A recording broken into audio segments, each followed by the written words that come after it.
நிக்கோபர் புறா 1758 ஸ்வீடிஷ் இயற்கை ஆர்வலர் காரல் லியோனஸால முதல்ல அறிவியல் பூர்வமாக விளக்கப்பட்டு அதற்கு கொலம்பா நிக்கோரோபியா அப்படின்னு அறிவியல் பெயர் சூட்டினாரு. அதாவது பொதுவான புறாக்களோட குடும்பத்தில் சேர்த்தாங்க. ஆனால் பிற்காலத்தில் அறிவியல் முன்னேற்றத்தால் இவற்றோட தனித்துவமான பரிணாம பரம்பரையை குறிக்கிற விதமாக கெலோனஸ் குடும்பத்தில் சேர்த்தாங்க. பொதுவாக இந்த பறவை ஒரு முட்டை மட்டுமே இடுது. ரொம்பவும் அரிதாக 2 முட்டை இடுதுங்க.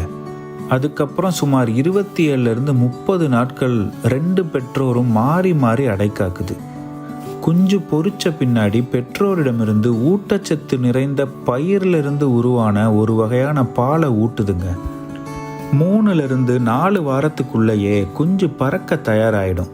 இளம் நிக்கோபர் புறாக்கள் முழுமையாக சுதந்திரமாக மாறுறதுக்கு முன்னாடி சிறிது காலம் பெற்றோருக்கு பக்கத்திலே இருக்குதுங்க.